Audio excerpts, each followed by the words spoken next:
Hello everyone, my name is Matt Scorpion and welcome back to the Destiny 2 reset.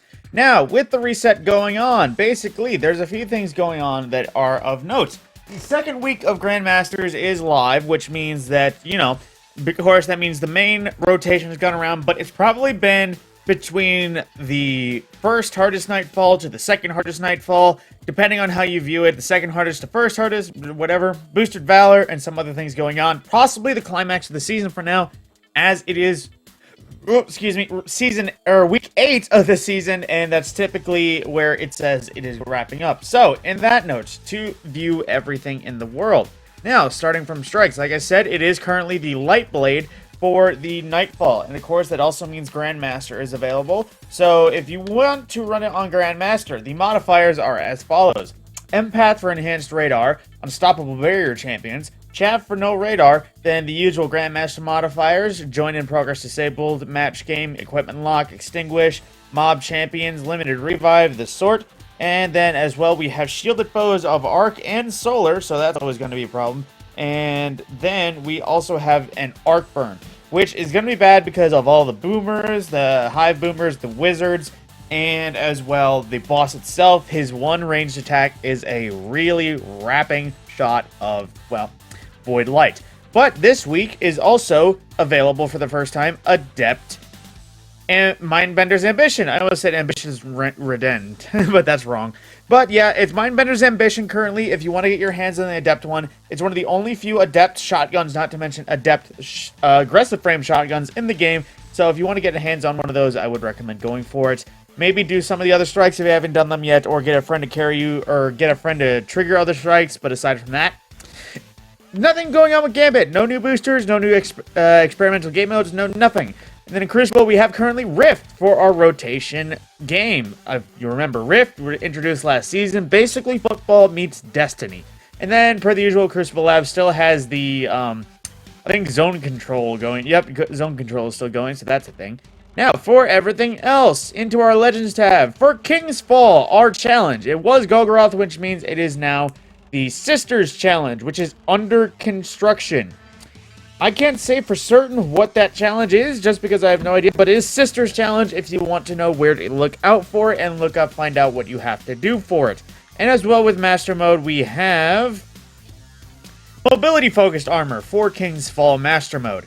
Now, into the rest of the world. For our rotating dungeon, it is currently Grasp of Avarice. If you wish to go back and farm it, this is the one to farm, because for extra pinnacles, weapons, getting people Gallahorn, all sorts of options. And then in terms of raids, it was, I believe, Garden of Salvation last week, which means it is currently Deepstone Crypt. Crypt is currently the farmable raid, all challenges active per the usual, so if you ever want to just run it for an extra pinnacle or just running it for loot, now is the time to do it. Now, moving into the Throne World for our world rotations. In Vow of the Disciple, it is currently base information, which I believe is Caretaker Challenge, which is basically you can only grab one of the sigils at a time and run out if you wish to do that. And for these Throne World weekly mission, we do have the Cunning, which is basically the one with the Ahamkara illusion and the very annoying Scorn boss and the escape on pikes, that sort of thing, if I can recall how it is. That area for your Ascendant Alloy farms. And into Eternity for our rotation matches on the Legendaires for those who wish to farm it. We currently have Cabal, Taken, and Crota for our rotations for the Way of the Hoof, as it is so called. And lastly, in the Helm for our rotations, we have Psyops Battlegrounds on the Moon for the Legend Arena. And for our Catch Crash opponents, we do have, I believe, it is Ransacks, which is the second, but wait, no. I don't think it did Catch Crash last week at all, so it actually was the captain, I think, last week, which I believe this is all the way back to the Trip Mine one. Here, let me check something. Let's see, Scourge. Actually, no, it is Ransacks, which is the captain.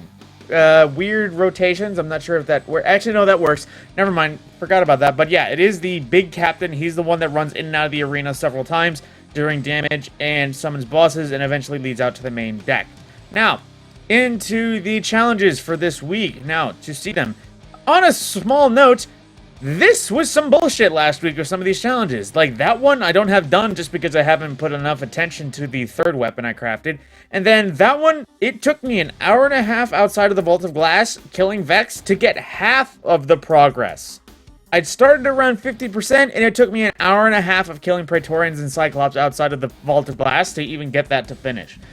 So that was some bullshit. But aside from that, into this week, we have Antiquarian 8, which is basically returning the last relic to the helm, and then defeating champions across the system. Champions in Catch Crash and Expedition will award bonus progress. That gives you Repute and Challenger XP. And then we also have collecting map fragments and treasure coordinates. If you've been just playing the game as usual, this should already be done. As you see there, mine is already done, so I can just grab that. Then we also have Barrage for defeating champions and bosses in Catch Crash. Now, it says champions, there's no champions in normal mode, so you would have to do it on Master if you wish champions, but bosses is just basically killing the final boss. Then we also have Pinnacle, which is reach Pinnacle Cap. If you don't know how to do that, that's getting every single one of the weapons in your inventory, weapons and armor included, to 1580. Once you do, it should automatically proc that once you equip the right gear for it. Then, let's see, what's next? I keep flipping past it. Now, we also have Hold the Trigger, defeating enemies with machine guns, scout rifles, and sidearms. Rapid defeating targets and Guardians will award bonus progress. And then we have a Gambit challenge for acquire the Gambit ornament for Cry Mutiny. Now, if you're looking for XP boosts, Bright Dust or either way, this is the 8th of 10 weeks that we get challenges. We'll only have 2 more weeks. So if you are all caught up and have this week, you won't have many more to actually get stuff if you're looking to, you know, build your resources and XP and grind out the season pass. Now, with all of that out of the way, it's time to see what Banshee has for us this week. And hopefully it's something different than our usual stuff.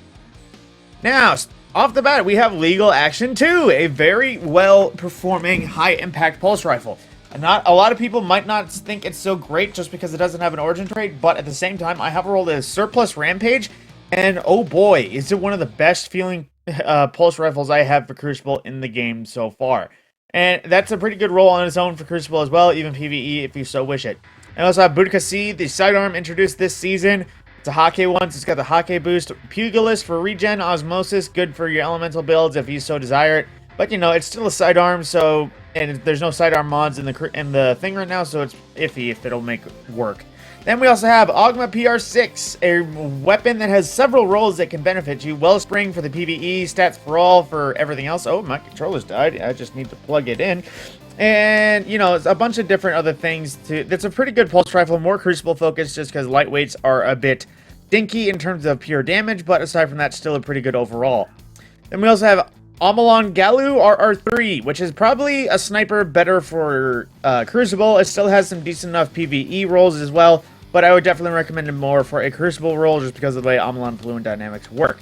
Then, for heavies, we actually do have something kind of different. We have Palmyra B, which is Ambitious Assassin chain reaction on his current roll. But like I said, this is a good roll if you just need a stasis weapon or a rocket launcher for a bounty and you don't have one. But at the same time, this is a weapon that can be crafted, so there's no point in picking up this and using it. I would rather recommend folks just craft it and make what you want when you get the chance. And then same thing with Taipan. It is a pretty good roll if you need a linear fusion rifle and you don't have a Taipan leveled up and you need it for a raid like at the minute. I would say Triple Tap Frenzy is actually a pretty good roll. I would definitely recommend it. Its barrel and mag perks are not the greatest, but this is one to keep up with the big boys running their triple tap firing line with liquid coils and all that. So, on that note, that is pretty much the reset. Anything important for the week that you need to pay attention to? I'm pretty sure the week is coming to a close. There's probably going to be some big cinematics, and aside from what might be the very ending wrap-up at the end of the season, we're pretty much wrapped up for the season as a whole. With that, my name is Matt Scorpion, and I will see you in the next video.